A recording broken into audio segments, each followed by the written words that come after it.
welcome everyone. We have our newest member here, I think Elizabeth Goodwin, who joined the Anglo-Swedish Society an hour ago.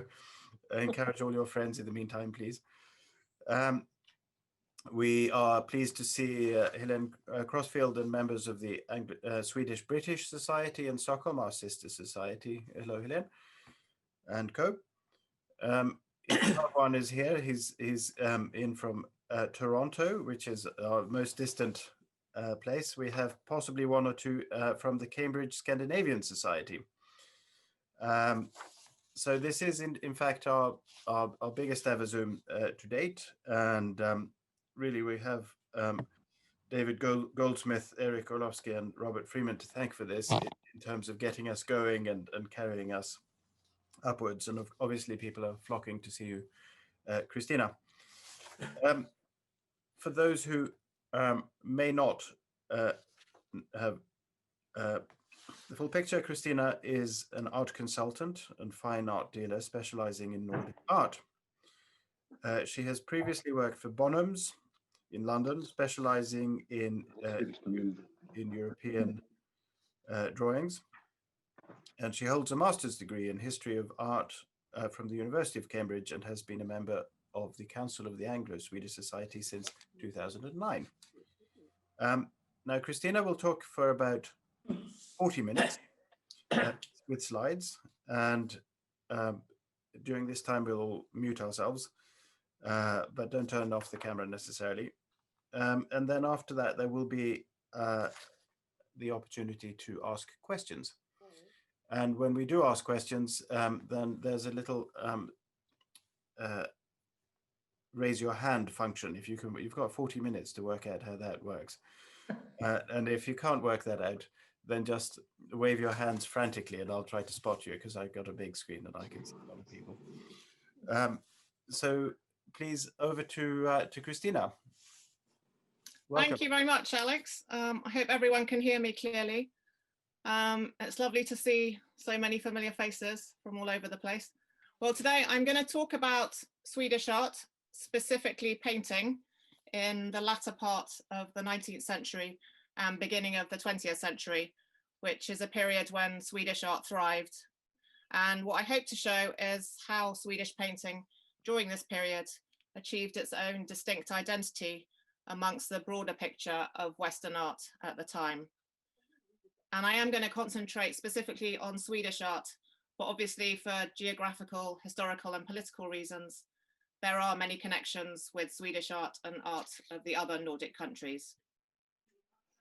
The Nordic countries had always been historically quite isolated from the rest of Europe, but this started to change at the end of the 19th century when the relative isolation of Scandinavian art was broken by more of an incursion of European influences from the continent. This was happening in literature and theatre, as well as in art. And the late 19th century was, of course, a time when there was a global rise in nationalism, which permeated politics, economics, and history. And art was an obvious way of expressing and articulating a nation's identity. And what I hope to do is show how Swedish artists used art to evoke their country's identity and their own national spirit. Paris was, of course, a mecca for artists during this period, and Scandinavian artists were amongst the many who were drawn to the French capital. In Sweden, artists had struggled rather to form their own distinct style and go their own way. This was largely owing to the very rigid teaching of a rather stiff and formal Swedish academy. And they were naturally drawn to the more dynamic Paris and the new art movements which were forming there. And by the 1880s, there were a colony of Swedish artists who gathered in Paris and were exchanging their ideas. Several of these artists will be familiar to you, among them Anders Zorn, Carl Larsson, and the great playwright, who was also an artist, August Strindberg. There are also Norwegian names there: Edvard Munch, Fritz Taulo, the lovely landscape painter, and the great Danish Skagen painter, Peder Severin Krøyer. The images in Paris during this time were, of course, real life, the everyday, working classes, modern cafe society, and of course the plein air painting outside to capture different weather effects, seen famously, of course, in Monet's works such as Rouen Cathedral. The Scandinavian studying in Paris in the 1880s absorbed these ideas and applied them to their own work. And while they were in Paris, the expatriate Swedes discussed ways of undermining the rather stiff Swedish Royal Academy's monopoly of the domestic art market at home. And the artists Ernest Josephson and Ulrika Berg instigated a movement to put an end to the Royal Academy's artistic hierarchy and to democratize its administrative structure and procedures. This movement was known as Konstnärsförbundet, the Artists' Union, and it began to achieve considerable success in Sweden.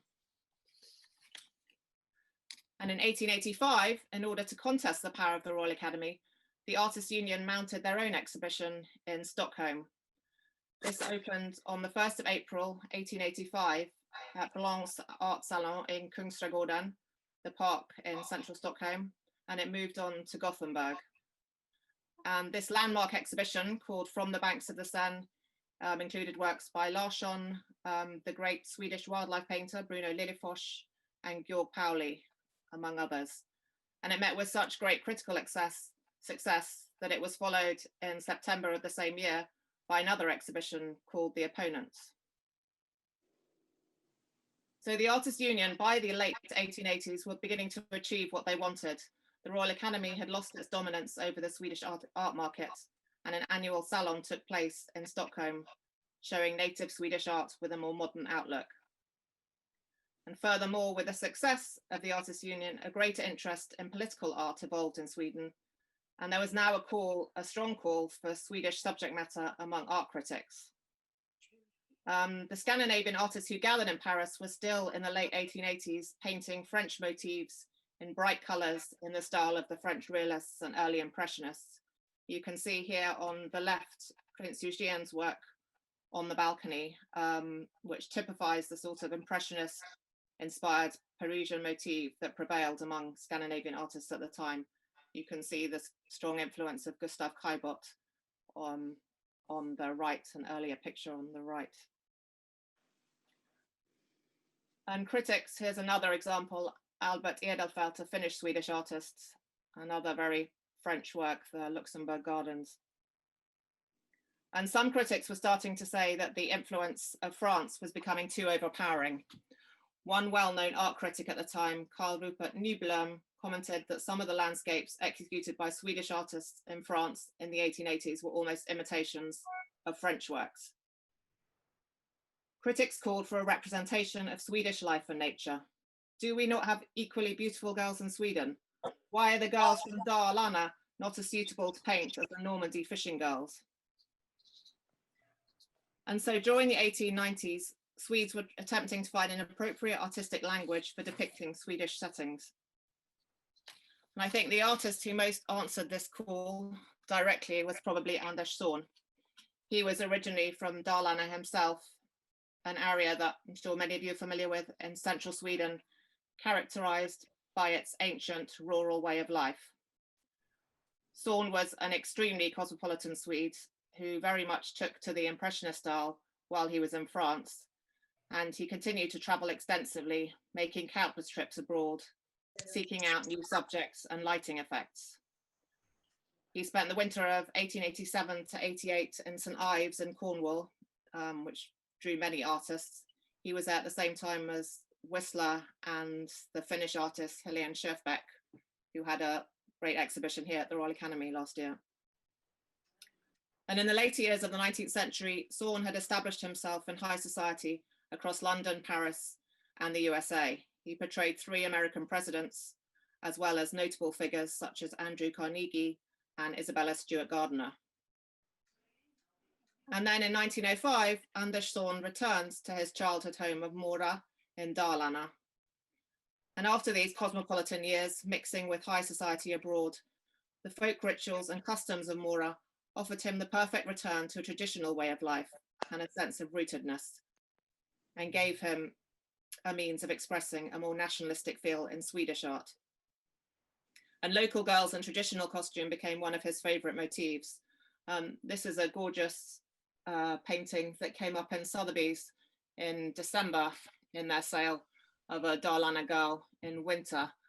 Zorn's painted many more summer works, often of naked girls by a lake or peasant girls, but always in this beautiful Dala country dresses that you can see here. Apparently this jacket, a textile expert pointed out to me, it dates to the 17th century, but carried on being used by the people of Dalarna for many years onwards. Really lovely work. Perhaps his most famous work is Midsummer Dance, which is in the National Museum in Stockholm. And here Zorn shows the working people of Dalarna celebrating midsummer, dancing around the midsummer pole, you can see in the background there. And the architecture and costumes here are elements indigenous to Zorn's Dalarna, and Midsummer Festival is something very Swedish. A general viewer might not recognize this as midsummer, but the painting clearly represents some sort of rural celebration. But any Swede or Scandinavian viewer will immediately recognize this work as representing Midsummer Night and see the traditional Dalarna clothing and the Swedish architecture, and also note the light, which signifies a late summer evening when, of course, the nights are very long. Zorn was keen to promote tradition in contemporary Swedish life and to preserve Swedish customs and heritage. And he had such a deep-rooted interest in his native culture that this led him to support local art and folk events. And in addition to collecting native silver, glass, tapestries and paintings, he and his wife also organized handicraft classes and other activities for young people in the area. Another artist from Dalarna who, like Zorn, encouraged local craftsmanship and reacted against the industrialism of the time is a work known to probably all of you, Carl Larsson, who very much tried to focus on images of rural beauty rather than the industrialization taking place around him. And in 1888, Carl and his wife Karin bought their now famous house Sunborne in Dalarna, which you can visit today. It's now a museum, partly a museum. I think the Larsson family also lived there. But they did a huge amount of work on the house, combining old furniture with modern design, very much in the style of the English arts and crafts movement. Karin painted the walls of the house with murals, and there were hand embroidered rugs and curtains. Many of the designs were based on those of Dalarna farmhouses, and there's a huge empathy within the house with Swedish rural tradition. And we can see Karin's influence everywhere in Swedish interiors today. This look has been copied countless occasions. And it's this lovely green and colour, and these red chairs. I've seen copies at Spanx 10, the big Swedish design store, on sale, very much in demand. So both Zorn and Larsson, like William Morris in England, emphasised the importance of the home and hand-produced work. Larsson's series of watercolours, called Et Hem, a Home, capture an idyll of Swedish rural life and can now be seen reproduced all over.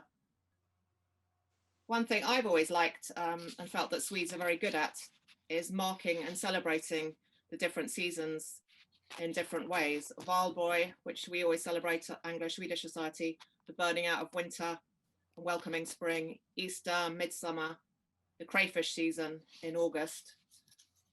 And Larsson's pictures really capture these traditions. Here we see crayfishing, showing the Larsson family and friends with their crayfish nets on the island of Bulaholmen. There's a big stack of brilliant red crayfish in the foreground here, with a loaf of bread and a schnapps bottle laid out in the foreground. When this painting was made, the custom of having crayfish parties at the beginning of the crayfish season was relatively new. And the crayfish season is now an essential part of every Swedish summer. And this work has become very emblematic of custom. Larsson's very gifted at celebrating all the Swedish customs and capturing the magic of Swedish summer, and also emphasizing the importance of nature to Swedes. Gorgeous silver birch trees here as well. Over all of the incredible major things that are happening in this country, starting with the pandemic. One artist who is said to influence Larsson, this here, I should point out, that's the Yule board, Christmas Eve. Again, the Larsson family celebrating. There's a girl here on the left carrying the rice porridge, the ham, and all the traditional Swedish food that we have on Christmas Eve. Yes, this is an artist who I want to mention, who I'm very fond of, who is said to influence Larsson, called Fanny Brate. There are perhaps not so many well-known female artists of this period, and most of those who did paint stopped painting after they got married and had a family, but Brate continued to paint and exhibit her work throughout her life. And this picture is called the Namesday Celebration, depicts the artist's daughters, Astrid and Torin, in a large, elegant room at the family home. The interior is classically Swedish, with the light white flowing curtains, which were modern for their time, allowing light to stream into the room. Again, you can see the 18th century, those soft grey Gustavian chairs, also very popular in interiors today, and much sought after. Freshly picked meadow flowers on the table, blåklimpt presskrage, classic Swedish spring summer flowers, cornflowers and the big daisies. And you've got ivy decorating the table. It almost looks as though the outside has moved in. It's really quite an idyllic but beautiful interior. And away from summer and to winter, this is a work by Gustav II, very well known for his fabulous winter scenes where the snow and ice really glisten in the winter sunshine. And he was very much asking that call to national romantic painters to paint what they are passionate about. And here this work's called Rimfrost på is, hoarfrost on ice. And he's painting a lake in Värmland to the west of Sweden. Nordic painters will recognize this work is early spring and not the heart of winter by the fact that the lake is no longer covered by a thick layer of snow and ice, but the ice is starting to melt. And there's a beautiful tranquility to this scene. Fierstad loved to escape the stresses of city life and to find peace in nature. There is an acknowledgement here to continental European influences. That undulating curvaceous shoreline is very Art Nouveau, and there's a marked contrast here with this sort of ornamental complexity on the left with the blankets of snow puffs on the ice, to this very sort of simple area on the right, undifferentiated whiteness of snow on the land. Fierstad was very interested in the decorative effects of nature, abstract patterns formed by snow and different tonalities created by wind and light. And he also designed carpets, which were woven by his two sisters, Anna and Amelia.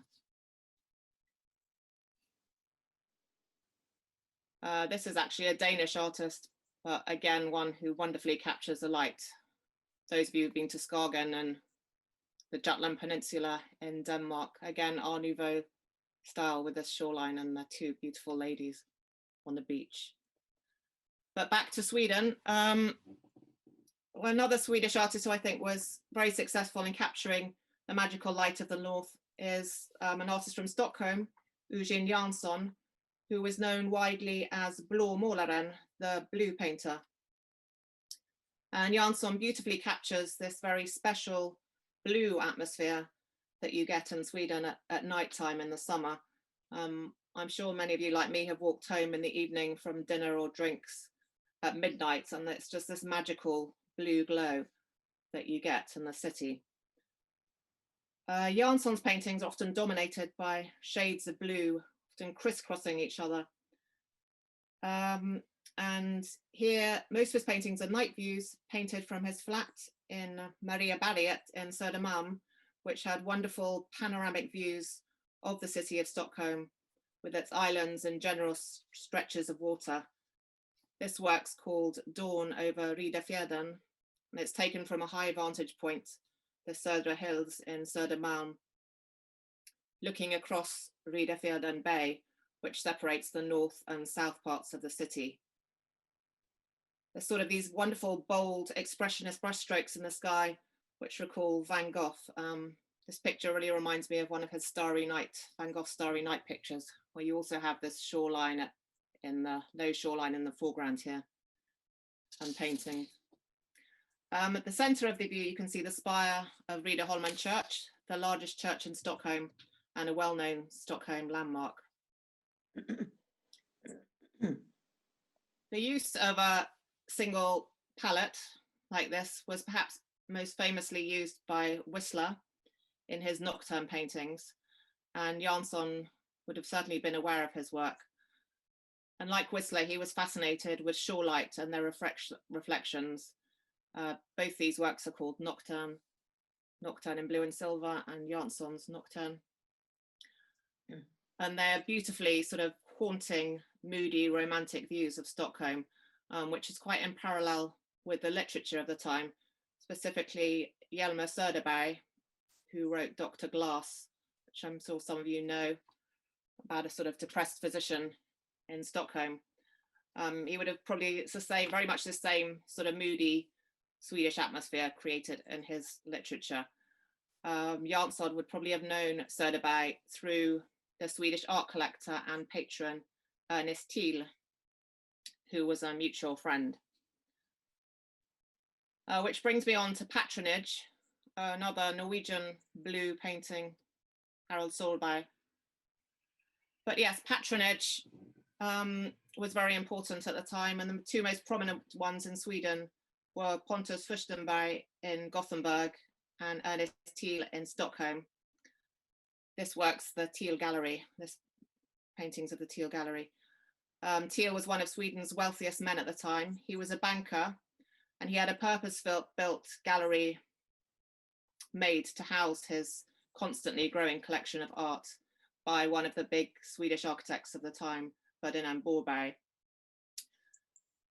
His collection now includes the biggest collection of monks outside of Norway.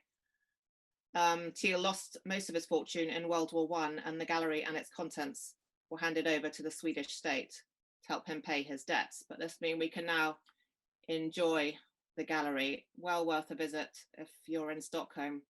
It's called the Teal Gallery, Tealska Galleriet. And he was hugely supportive to contemporary Swedish artists financially and in other ways. Here you can see the Fyrstad picture I spoke about earlier on the right, and a couple of Eugen Jansson's works. This is the Munch room here. I think there are 12 oils by Edvard Munch in this room. There's a portrait on the right here, that's Ernest Teal by Munch, hanging on the right, and Nietzsche, who he was much admired, in the center there. And this settee underneath, the wooden table and chairs, is actually by Gustav Fyrstad, whose work we saw earlier. And that was a gift from him to Teal. The other big patron at the time was Pontus Fuschtenbeit, who was a major influence in Gothenburg and assisted members of the Artists Union, the Konstnärsförbundet, to achieve their aims. And he not only provided them with art materials and food, but like Teal, he helped fund trips abroad, and he even paid off their debts. He became a very close friend of Carl Larsson and supported him and his family, as well as acquiring a number of their works. This painting, this is the watercolor here of Fuschtenberg's house in Gothenburg. You can see him sitting at the front and his wife, Gertilda, in the background there. She was a major heiress, very wealthy. It was largely owing to his marriage to her that he was able to buy contemporary art from not only Sweden, but the other Nordic countries. such as the Danish artist Kreyer, and he also built up a significant collection of French Impressionist art. And the work was housed in a beautifully decorated home in Brunnsparken in the centre of Gothenburg.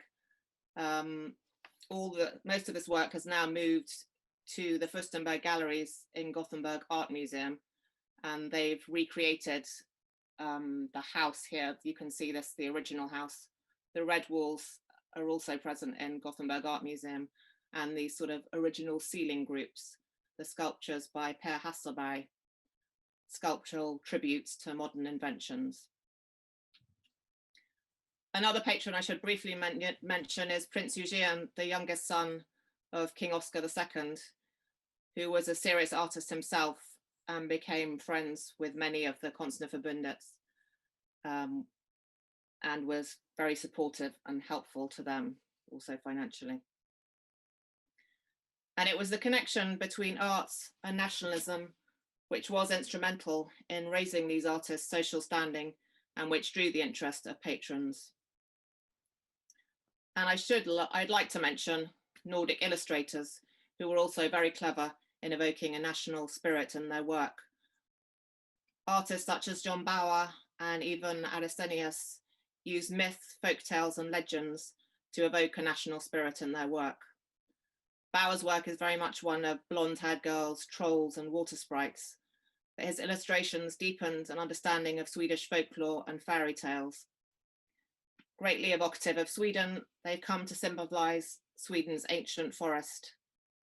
The work here is called Brother Martin and the Three Trolls, and it's taken from a Christmas publication, Bland Tomtar och Troll, among gnomes, I don't know what we call tomtar in English, gnomes and trolls, that Bauer illustrated for many years.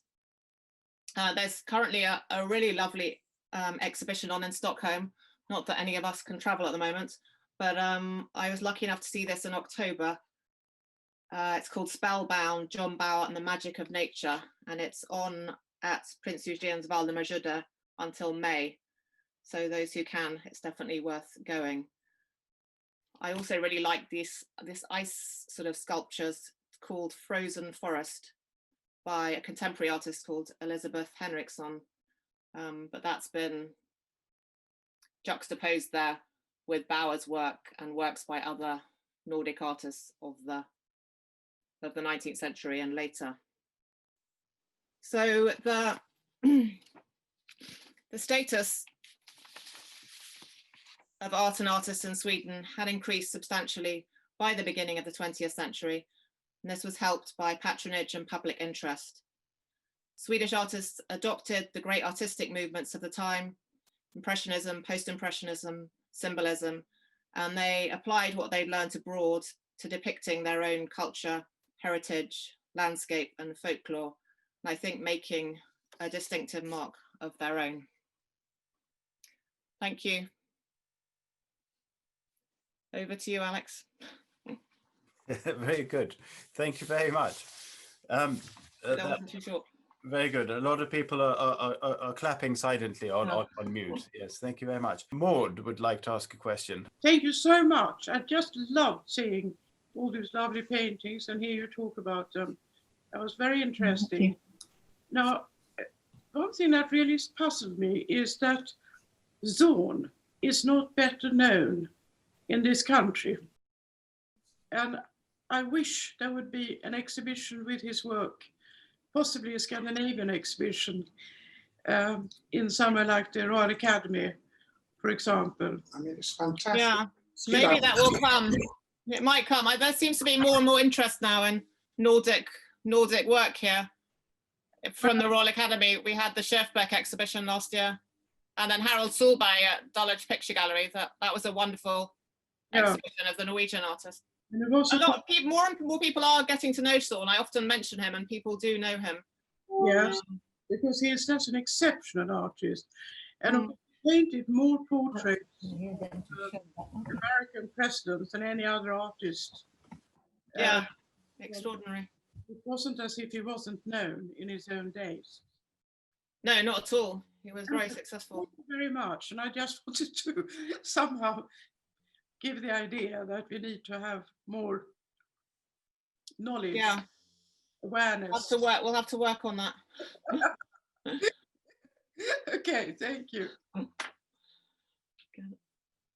So maybe the Anglo-Swedish Society should start to try to influence the Royal Academy or whoever to hold this one exhibition. Is this the right place for it? Zorn doesn't need to be lumped in with anyone. He's a stellar artist. Yeah, wonderful watercolorist as well. His watercolors are really fabulous. Absolutely, unbelievable. Yeah. Yeah, very gifted water. There are very few artists who can paint like he could. Yeah, no, he is brilliant. Hmm. Technically, I know that he was. Yeah, here we go. Rob Dukes would like to ask a question. Hello everyone. Hello Christina. hello. Very much enjoyed your talk. I wanted to ask about whether you knew about an artist called Pelle Swedlund.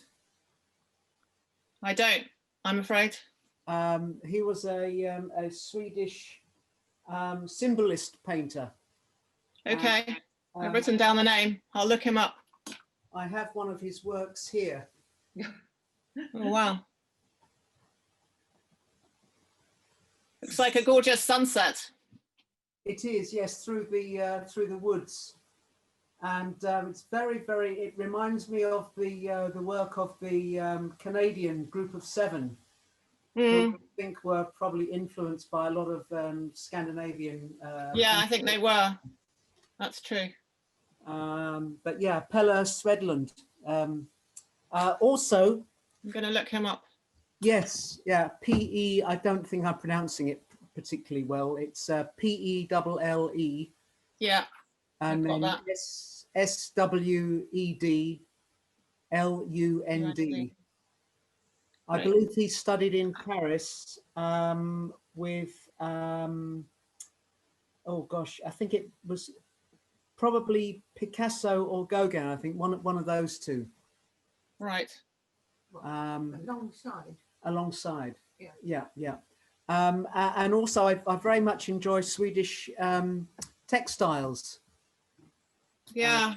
Like we were at Borsted year before last at the Marta Mars Fjätterström workshops, and her textiles and her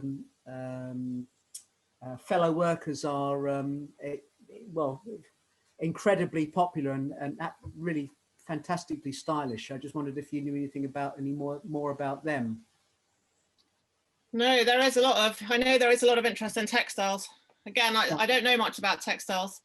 Yeah.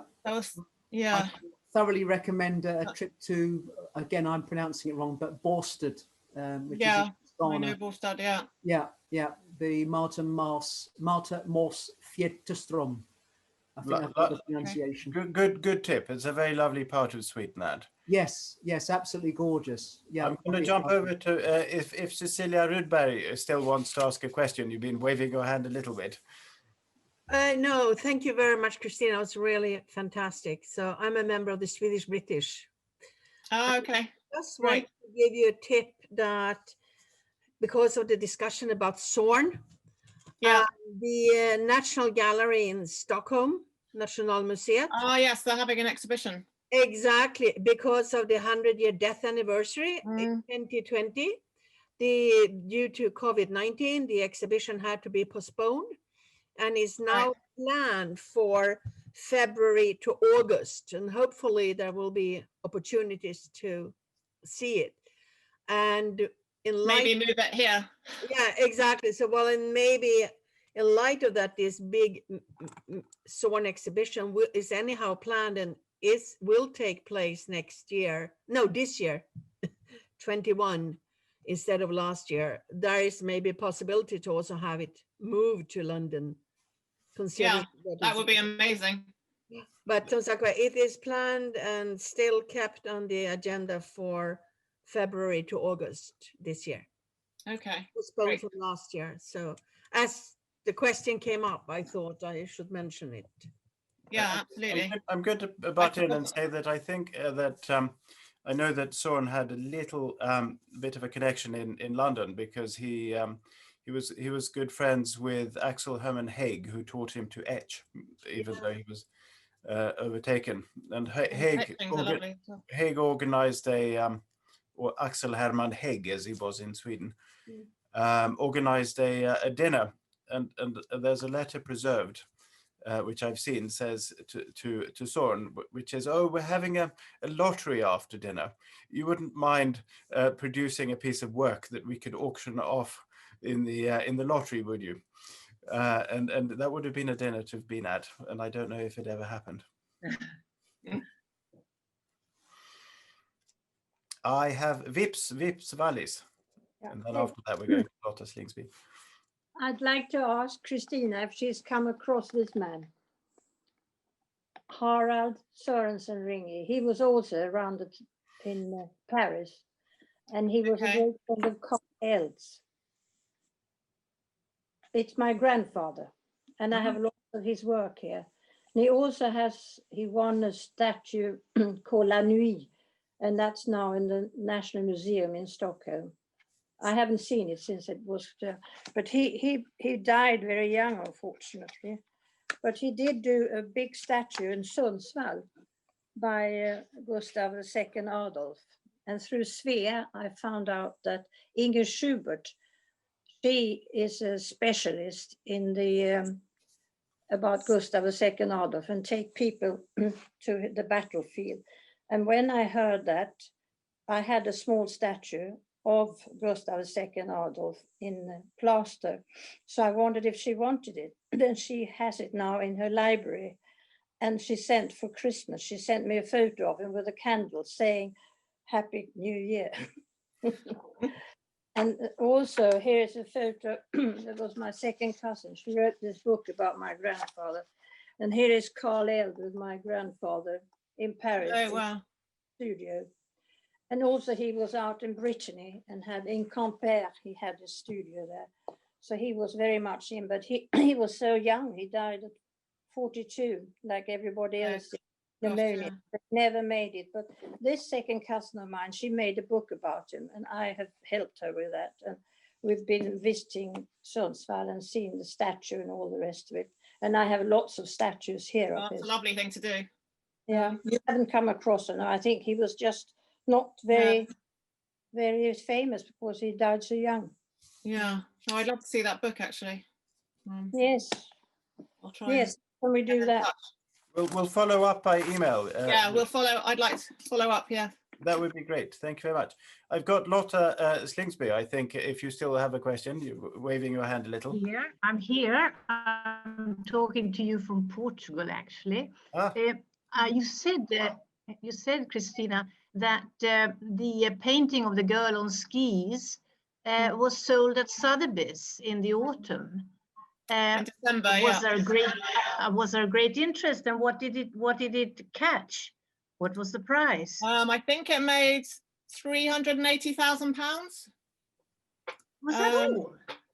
Yeah, which is actually not that much. Yeah, considering what we think of. Yeah, I think I've seen there was a lovely watercolor from Dalarna that they had at Auktionsverket in Stockholm. I think that made £1 million. That was a few years ago. Yes. Did I thought that was just so unusual for Zorn as well, because you don't see those snow pictures like that.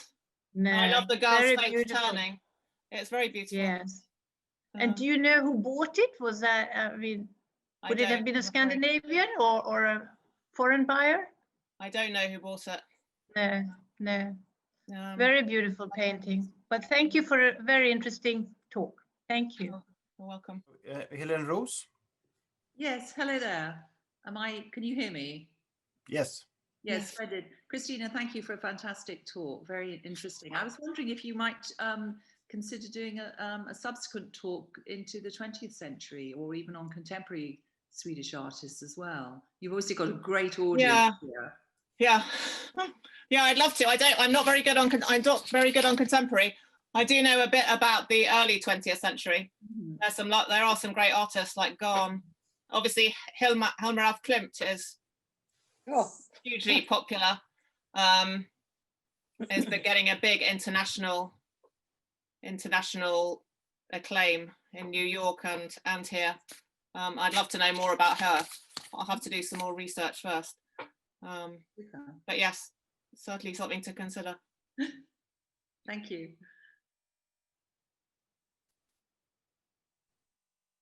And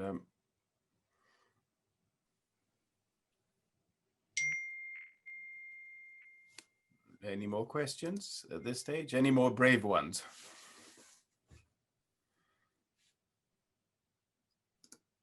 Yes, we have Michael St. John Parker, and then we have Vips again after that. Michael, unmute yourself, and then we'll... Yes, Christina, thank you very much indeed for an absolutely fascinating talk. I wonder if you'd like to say a little bit more about the patrons and clients of this art. Did it appeal to a new sort of person in Stockholm and Sweden, or was it very much the established customers who were buying the art? Yeah, I'm guessing, I think it gradually became more and more probably for the people. I'm sure there were a lot of, I think there was a very small circle of people, certainly, that moved in those sort of elite circles around. Yeah, like these two, Teal and his friends, they all seem to, I mean, Teal was a big entertainer and he drew all the sort of great and the good, the Wallenbergs and these sort of people into. So yeah, I'm not actually sure how long it took for it to become a bit more democratic and for the buyers to spread out more. Someone else might be able to tell me that. So it wasn't what you would call a sort of a movement of nationalism, for example, or anything like that. It was very much an artistic coterie or a clique. Yeah, but the artists themselves were not wealthy. So they were coming from all sorts of backgrounds. I mean, Carl Larsson was born very poor. So I think that sort of artist union, and they were quite left-wing, so they helped. Yeah, they weren't coming from privileged backgrounds. It wasn't an elite. But I think it did take, I don't think they were, any of them became very rich in their lifetimes. Zorn was the most successful one. So I don't know how wide their, yeah. Someone else might be able to help me out there. I'm thinking that it was a bit part of the national romantic movement that also included Selma Lagerlöf that we heard about this year, and also the whole movement of Skansen and the feeling that Sweden was recognizing itself as the national identity that you've been talking about this evening. That was a bit backed, I think, by the Wallenbergs and the right at the time. Would that be fair to say? Yeah, I'm sure that's true. I'm just not sure who was, how many of the purchasers were coming from a more broad section of society. Mm-hmm. But yeah, certainly the interest. There was certainly a lot of interest, and they were coming to museums and to see them. I'm less sure about the buyers. Thank you that I could join you this evening from Gothenburg. So I'm a bit of an outsider, as you're the Stockholm group, but I've lived in Gothenburg over 40 years. Very much thanks to Christina for a very interesting talk. Coming from Gothenburg, I feel quite proud about the art development in this on the right side, or the front side of Sweden, as it's called. Particularly during the 19th century. There was an exhibition at the Gothenburg Art Gallery last year, just before the lockdown, about the Danish Golden Age. Mm. And it was a wonderful exhibition. I don't know whether you had a chance to be. I saw it in Stockholm. I think it was probably the same exhibition. Yeah. At the National Gallery there. Right. Yeah, they were gorgeous pictures. And I think at that time, the first half of the 19th century, Sweden was a bit of a backwater compared to Denmark. But during the 19th century, which culminated in what you presented this evening, we had a movement in Gothenburg very much supported by expats, British, a lot of Scottish patrons and so forth who started the art movement in Gothenburg in the mid-19th century. So families like Dixon and Gibson, Carnegie, who are very well known in the Gothenburg area, actually did support and get the art movement going in the mid-19th century. Right. Yeah. And that's interesting. The other thing I just wanted to say is that we were talking about Sotheby's and these very expensive art sales. What I've discovered recently is that a lot of people at least in the Gothenburg area, are downsizing. So the older generation is leaving their large villas, and they have wonderful art collections. And unfortunately, their children don't really appreciate the art that these houses have contained. So they're basically giving them away to second-hand shops. You need to be on the lookout for. Yes. And in fact, I've managed to fill my house with wonderful paintings around about the time that you've been presenting this period of the last turn of the century. And if people don't know about this, you can buy really wonderful oil paintings for 100, 200 crowns today. And people won't really know what these are, but I can tell you they're really worthwhile visiting these secondhand shops. Yeah, that's a good tip. Yeah. The final question I have is, are you doing valuations? So if I have a painting, would you be prepared to, if I sent you some photos yeah, I'd be happy to have a look. Certainly, yeah. Okay. Do we have your contact details? I think I put my email on the chat, but if... Okay. I promised to circulate. And I am also doing an exhibition here in London and Hampstead in March, okay. Of Nordic art. Oh. And that's quite slightly dependent on the lockdown, which may go on into March. But at the moment, I've booked a gallery in Hampstead between the 10th and 21st of March. Okay. Where we'll have some Nordic art, which will all be Nordic art. Once again, thank you very much for a very good talk. Yeah. Thank you. I have a hand raised digitally by Alan Goodall. Oh. Hello. Hello. Hello. Yes, hello. We hear you. I was very struck by the modern glass you showed in your last slide, and many of us today. Lovely. Oh, hello. Yeah. Yeah, beautiful. And for many of us, Sweden is very much associated with art glass.